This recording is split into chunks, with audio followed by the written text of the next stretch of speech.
আমরা এই মুহূর্তে আছি ঐতিহ্যবাহী বাসাইল উপজেলার কাঞ্চনপুর গ্রামে। সখীপুর বাসাইল টাঙ্গাইল ৮ আসনের জামাত মনোনীত এমপি প্রার্থী অধ্যাপক মাওলানা শফিকুল ইসলাম খান সাহেব ওনার নিজ বাড়ি গ্রামের বাড়িতে আমরা এসেছি।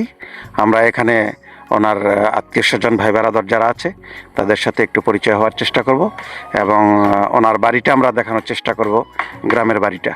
আমরা ভাইয়ের সাথে একটু পরিচয়। আসসালামু আলাইকুম। কি নাম আপনার? নীরব আহমেদ। আপনার বাড়ি কি আশপাশেই? হ্যাঁ।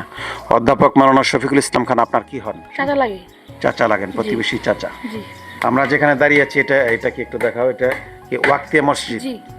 এই মসজিদে শফি ভাই নামাজ আদায় করে থাকেন। বাড়িতে আসলে এলাকার মানুষ এখানে নামাজ পড়েন আর কি সকালে বাচ্চারা কোরআন শিখে। তাই আচ্ছা, আমরা শফিবার বাড়িতে কোন দিক দিয়ে যাবো একটু আপনি আমাদের একটু লোকেশন দেন।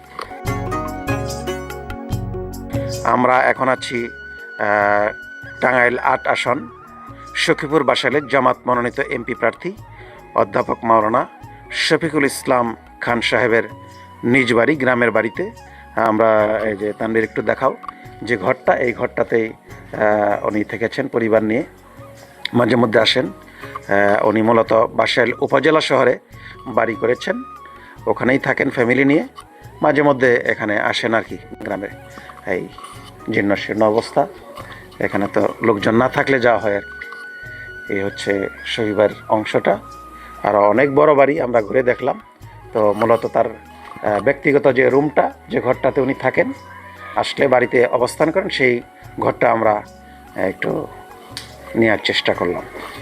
শফি ভাই ব্যক্তি হিসাবে কেমন আমরা একটু জানতে চাই। ওনার পারিবারিক জীবন, আমরা তো সামাজিক রাজনৈতিক জীবনে ওনার সাথে পরিচয় আছে। এখন ব্যক্তি হিসাবে পরিবারে ওনার আপনাদের সাথে কেমন আচার আচরণ বা আপনাদের সাথে ওঠা বসা কেমন, তার গ্রহণযোগ্যতা কেমন, একটু আমরা জানতে চাই বিষয়।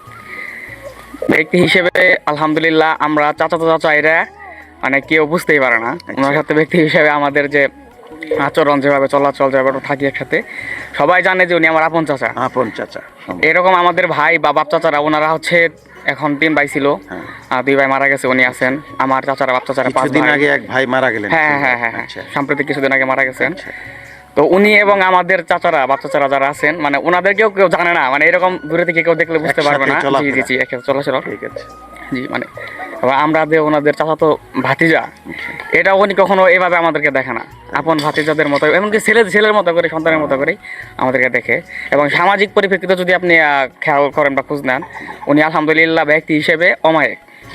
শিক্ষাগত অবস্থায় ওনার প্রতিষ্ঠানে উনি আমার শিক্ষক। আমি উনি যেখানে চাকরি করে আমি ওখানে পড়াশোনা করি অলরেডি। শফি ভাইয়ের কেমন সম্ভাবনা দেখতেছেন, বিজয়ের সম্ভাবনা কেমন? কাঞ্চনপুর নিজ ইউনিয়ন, তার নিজ কেন্দ্র কোথায়? এটা কি হাই স্কুল কেন্দ্র না? হ্যাঁ জি, কাঞ্চনপুর গোলাম রব্বানী খান উচ্চ বিদ্যালয় হাই স্কুল কেন্দ্র। ওনার নিজ কেন্দ্রে ওনার অবস্থানটা কেমন?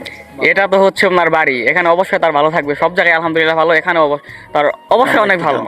হ্যাঁ ভালো, সবাই ভালো এখানে অবস্থান ভালো। জি আলহামদুলিল্লাহ। এই এলাকায় কাঞ্চনপুরে বিএনপির অবস্থান কেমন? এখন হচ্ছে বিএনপি জামাত ইসলাম তো স্বাধীনতার পরে 54 বছর আমরা দেখছি যে ফেসিবাদ সরকার যেভাবে আমাদেরকে মানে জামাত ইসলামকে দাবিত করে রাখার চেষ্টা করছে। এখন সেই হিসেবে বিএনপি হচ্ছে একটা দল, বড় দল। জামাত ইসলামও স্বাধীনতার পর থেকে, ওই সময় থেকে একটা বড় একটা দল, কিন্তু বিভিন্ন পরিপ্রেক্ষিতে বিভিন্ন সরকার আসার পরেও জামাত ইসলামকে দাবিয়ে রাখার চেষ্টা করছে। এই কারণে জামাত ওইভাবে উঠে যেতে পারে নাই।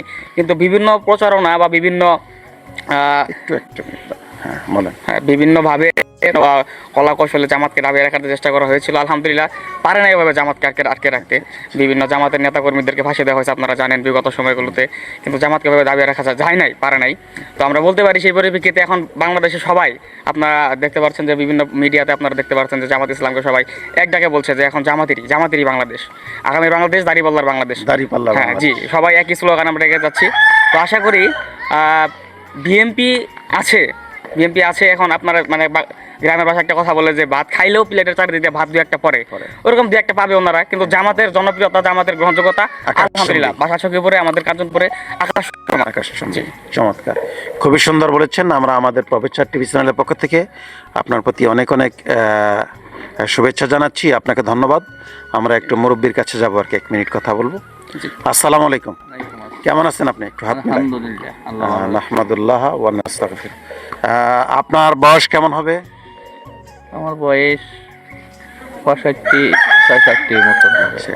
60 প্লাস। হুম। আপনার বাড়িটা কোনটা? এখানে আশেপাশে? এই একইবারে দরাচল আর কি, ওই মাঝখানে বাঘ। এই জামাত মনোনীত এমপি প্রার্থী শফি ভাইয়ের বাড়িটা আসলে কোনটা? আমরা যেটা দেখলাম এই পাশে, এটা আসলে- ওনার মূল বাড়ি নাকি? হ্যাঁ, এই মূল বাড়ি। ওই আর এটা ওনার চাচার বাড়ি বা চাচার প্রতিবেশী বাড়ি। শরীক? শরিক, আপন শরিকি, ও, আচ্ছা, প্রতিবেশী আচ্ছা, না। আচ্ছা। ঠিক আছে। ওনার ঘরে তো কেউ থাকে না, ওনার বাড়িতে তো না, কেউ থাকে থাকবো না। কে? এ বাসায় বাসায় তো থাকে, করে। বাসায়। আপনি একজন মুরব্বী হিসেবে আমাদের যদি বলতেন যে আগামীতে এই দাঁড়িপাল্লার এটা কেমন, মানে অবস্থানটা হুম। বাসাইলে, বিশেষ করে খুবই ভালো। কাঞ্চনপুর বাসাইলে কেমন একটু যদি বলতেন। দাঁড়িপাল্লা ফিল্ডে আমরা যা দেখতাছি, শুনতাছি, জিজ্ঞাসাপাতি করি মানুষের কাছে। আপনারা কি তাতে নির্বাচনের খুবই মাঠে কি আপনারা যান, পদচারণা করেন? হ্যাঁ, অবশ্য মানুষের যাই। কাছে ভোট চাইতেছেন? হুম। এই অবস্থায় কি এই জামাতের কোনো চ্যালেঞ্জের মোকাবেলা করতে হচ্ছে হ্যাঁ, কিনা? পারবো। বিএনপি বা অন্যান্য স্বতন্ত্র প্রার্থী আছে, তারা অনেকটাই আমরা শুনেছি যে অনেক অনেক জায়গায় বাধা বিপত্তি দিচ্ছে। আপনাদের কাছে এরকম কোনো প্রতিবন্ধকতা, কোনো বাধা পাচ্ছেন? না, মানে কোনো জামাতে বাধা কোনো পাওয়া ভোট যায় না। চাইতে বা কোনো নির্বাচনী সভা সমাবেশে কোনো না, না, সমস্যা না, হচ্ছে কিনা? কোনো বাধা কোথায় পাওয়া যায় নাই, বা দেয়ও নেই কেউ বাধা। এই যে নির্বাচন নমিনেশন পাওয়ার পরে শফি ভাই কি বাড়িতে আসে, গ্রামের বাড়িতে আসে। দু একবার আসছে? আসে, কয়েকবার আসে। আসছে। আপনাদের সাথে শুভেচ্ছা বিনিময় হয়, হ্যাঁ, কথাবার্তা হয়। হয় পারিবারিকভাবে। ঠিক আছে।